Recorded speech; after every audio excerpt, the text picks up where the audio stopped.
Assalamualaikum warahmatullahi wabarakatuh. Teman-teman, selamat berjumpa kembali dengan saya di pertemuan kali ini. Di pertemuan kali ini saya akan membahas tentang jurnalisme investigasi di media elektronik. Sebelumnya saya sudah bahas tentang jurnalisme investigasi di media cetak, kan gitu.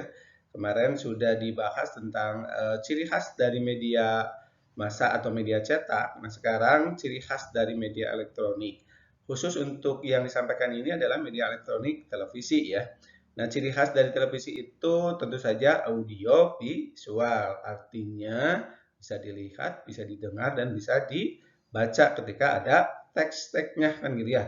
Sehingga nanti jurnalisme investigasinya pun juga disesuaikan dengan ciri khas dari jurnalisme investigasi di media elektronik.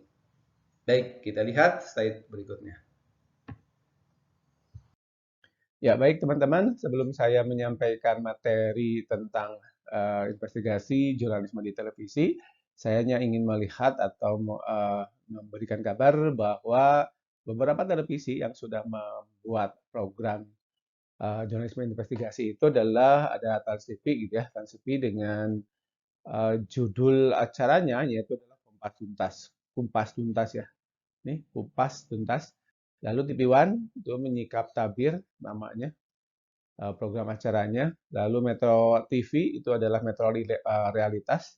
Kemudian Kompas TV, ini berkas Kompas. Lalu RCTI ada reportase investigasi dan di SCTV ada namanya program Sigi, gitu ya. Jadi Trans TV, TV One, Metro TV, Kompas TV, RCTI dan SCTV itu adalah televisi yang sudah membuat program televisi jurnalisme investigasi ya. Baik, kita lihat slide berikutnya. Nah, di pertemuan sekarang saya akan membahas ketiga atau empat hal ya. Yang pertama adalah tahapan dalam jurnalisme investigasi. Lalu yang berikutnya adalah ada metode, gitu ya. Ada metode jurnalisme investigasi di televisi. Dan yang ketiga adalah tekniknya. Lalu yang terakhir itu adalah isi, gitu ya. Baik, kita lanjut ke slide berikutnya. Nah, di tahapan awal tentu saja meskipun misalnya jurnalisme investigasi ini berada di televisi yang kelihatan kompleks sekali persiapannya, yaitu yang pertama dari pembentukan tim, lalu yang kedua dari melakukan research, kemudian observasi, gitu ya. Kemudian memfokuskan dari observasi ini kan kita beberapa tawaran yang harus dilakukan untuk apa kan gitu ya. Kemudian setelah itu baru kita memfokuskan. Nah, memfokuskan itu baru kita ada dugaan sementara gitu ya. Bagaimana nih jawaban-jawaban sementara terhadap tema yang kita angkat gitu ya. Lalu setelah itu kita merancang strategi eksekusi, siapa yang bertugas kemana dan siapa yang mewawancarai siapa dan bagaimana nanti cara mendapatkan atau cara berkomunikasi dengan narasumber yang pada akhirnya nanti kita bisa wawancara dan mendapatkan data kan gitu ya. Lalu setelah itu baru di televisi itu menyiapkan skenario, rancangan awal ya, bagaimana kira-kira kita ingin melakukan ini semua sehingga nanti akhirnya bisa memberikan hasil yang maksimal, gitu ya. Itu yang berkaitan dengan tahapnya. Lalu di metodenya itu biasa di dalam jurnalisme investigasi pada umumnya, di jurnalisme investigasi di televisi pun juga ada yang disebut dengan atau pada tahap paper trial, gitu ya, meneliti berkas-berkas yang berkaitan dengan tema yang kita angkat. Lalu yang kedua adalah kita mencoba menelusuri tentang people trial, gitu ya. People orang-orangnya siapa yang terlibat di sini, kan gitu ya. Siapa yang membantu, wah, itu dalam bentuk perlunya investigasi. Lalu menelusuri tentang keuangan, misalnya keuangannya ini sudah sampai di mana nih, lalu siapa yang terlibat, berapa jumlahnya, dari mana, dari kemenakan, nah itu pun juga bisa menjadi metode yang bisa dipakai dalam jurnalisme investigasi televisi. Nah, si wartawan badan televisi itu bisa melakukan teknik gitu ya. Teknik untuk mendapatkan data itu bisa dengan cara berbaur.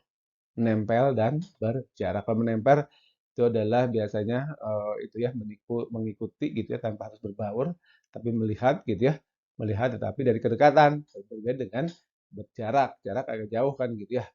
Berbaur, menempel dan berjarak. Berjarak itu antara narasumber dengan kita sebagai wartawan itu mempunyai jarak kita melihat dari kejauhan misalnya ya. Begitu materi tentang metode dan teknik. Lalu dari isi, kita bisa menelusuri untuk isinya ya, menelusuri sumber kemana dia pergi, berasal dari mana, apa yang dilakukan, gitu ya, kegiatannya apa aja di luar yang sudah resmi kan juga atau di luar organisasi atau di dalam organisasi. Nah, kita juga lihat. Kemudian narasinya nanti seperti apa penyajiannya gitu ya, sinkronisasikan antara audio dan video tentu saja ya, karena di sini televisi gitu ya, televisi. Kemudian disinkronkan juga dengan narasi seperti apa, lalu jenis kasusnya seperti apa, lalu pertimbangan redaksi itu mau bagaimana nih? Apakah cukup hanya dengan durasi berapa nih? Atau kita perlu lebih panjang lagi misalnya. Itu di situ juga ditentukan hal-hal yang berkaitan dengan hasil nanti di jurnalisme investigasi ini. Nah, selanjutnya kita juga bisa menentukan misalnya fenomena kehidupan dan politiknya bagaimana, dramatisnya seperti apa antara perpaduan gambar yang bisa mendukung atau bisa didukung oleh teks kan gitu ya. Lalu bagaimana gambar visual yang membawa pemirsa itu ikut serta dalam penyelidikan. Nah, mungkin teman-teman juga bisanya di televisi mana tuh yang bisanya waktu itu menelusuri tentang ini ya boraks gitu ya dalam sebuah makanan yaitu bakso. Nah itu dari mulai cara buat gitu itu sampai akhirnya berjualan. Nah itu juga ditelusuri lebih dalam pakai alat rekam ya. Tentu saja alat perekam sendiri. Apakah itu diperbolehkan? Boleh, gitu ya, boleh. Tetapi nanti pada akhirnya harus ditunjukkan siapa sih sebetulnya kita itu, gitu ya. Lalu dari situ kita membongkar rasa penasaran penonton. Ya, penonton juga kan menonton acara itu kan berarti sesuatu yang ada yang ini, yang apa namanya, yang siap menyaksikan hal-hal yang baru dalam televisi itu kan gitu ya. Kepenasaran penonton dicoba atau ya coba diakomodir apa nih penasarannya. Maka di situ di acara investigasi itu bisa menjadi ini ya bahan yang apa ya yang menjadi titik terbagusnya sehingga menimbulkan apa memenuhi rasa ingin tahu penasarannya si penonton. Gambar eksklusif juga yang mungkin saja televisi yang tidak punya televisi yang lain tidak ada, kita ada misalnya ya. Dari situ akhirnya bisa memberikan perbedaan antara jurnalisme di TV kita dengan TV yang lain misalnya.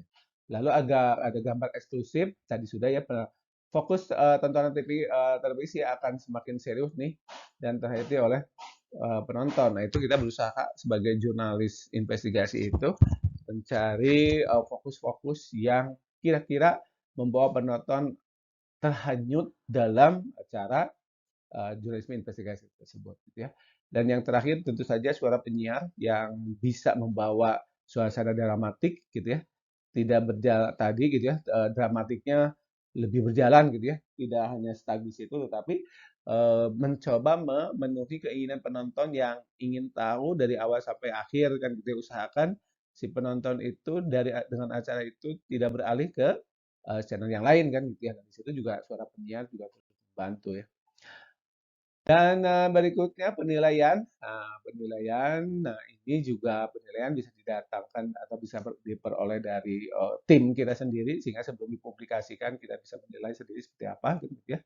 Lalu apakah ada kerancuan informasi di situ? Nah itu juga menjadi pertimbangan jangan sampai ada kerancuan di situ.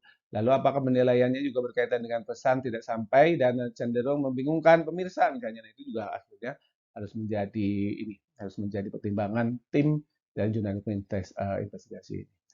Lalu yang terakhir misalnya apa yang berikutnya adalah para jurnalis itu hanya menampilkan sisi dramatik dari gambar misalnya, hanya gambar saja, gambar eksklusif tanpa melihat pesan yang bisa diterima oleh masyarakat. Karena kecenderungannya misalnya ingin mendapatkan apa namanya, gambar yang eksklusif kan gitu ya, atau sisi yang bisa menunjukkan dramatiknya sehingga lupa unsur-unsur yang lain yang sebetulnya yang diminati oleh masyarakat atau yang diinginkan atau yang tunggu-tunggu oleh masyarakat itu seperti apa gitu ya. Dan yang penilaian itu adalah ada kecenderungan apa namanya, beberapa elemen masyarakat mungkin melihat bahwa dalam televisi itu pasti ada permainan-permainan industri misalnya, sehingga acara-acara tampilan jurnalisme investigasi ini seolah-olah lebih mengarahkan kepada tadi apa persaingan-persaingan tadi gitu ya, kecenderungan sehingga permainan-permainan itu timbul di dalam acara itu kan gitu ya. Nah itu juga harus diperkecil gitu ya sehingga tetap kita sebagai jurnalis bisa memberikan tontonan yang akurat, yang idealisme, profesionalisme, dan memberikan suguhan-suguhan yang memberikan informasi bahwa yang sesungguhnya itu adalah yang demikian gitu ya, yang disampaikan oleh kita itu di dalam acara jurnalisme investigasi. Ya, teman-teman, salah satu komponen yang tidak boleh ada kan gitu ya, atau harus ada dalam jurnalisme investigasi, terutama di televisi ini, adalah kritik dan saran, gitu ya. Nah, di sini kritik dan saran ini pun juga bisa dari apa namanya, dari siapapun kan gitu ya, termasuk dari tim-tim yang membuat laporan tentang jurnalisme investigasi ini. Nah itu misalnya di jurnalisme, misalnya kritiknya nih, misalnya apakah jurnalisme itu mengalami kebebasan, gitu ya, itu juga harus apa namanya, harus menjadi kajian juga bagi kita nanti jurnalis, gitu ya. Kemudian dilema deadline yang cukup tetap, bisa ya. Terus apakah terkait juga dengan mencari keuntungan, gitu ya. Lalu misalnya kritiknya juga berkaitan dengan pelatihan mengenai teknik nih, pelatihannya ternyata belum mengena misalnya ya ilmu-ilmu yang mereka dapatkan tentang jurnalisme investigasi di tim itu, maka di situ perlu pelatihan misalnya. Lalu pekerja jurnalis itu juga hendaknya memahami betul nih penelitiannya yang artinya yang itu ya apa namanya riset jurnalisme investigasi kan itu perlu juga ada. Kemudian keakuratan gitu perlu dipertanyakan kembali. Nah, jangan sampai nanti bagaimana nanti kita sudah menampilkan tetapi keuratannya malah bisa lebih ini ya masing-masing dipertanyakan akurat atau tidak kan gitu ya.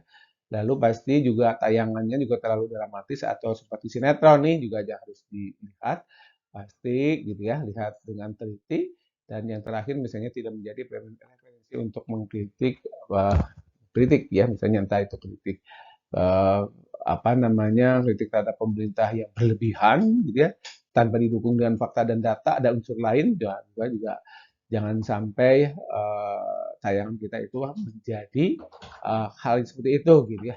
Nah, mudah-mudahan apa yang diberikan itu pun juga atau yang disajikan itu juga bisa memberikan pemahaman yang lebih dalam tentang sebuah kasus gitu ya. Baik.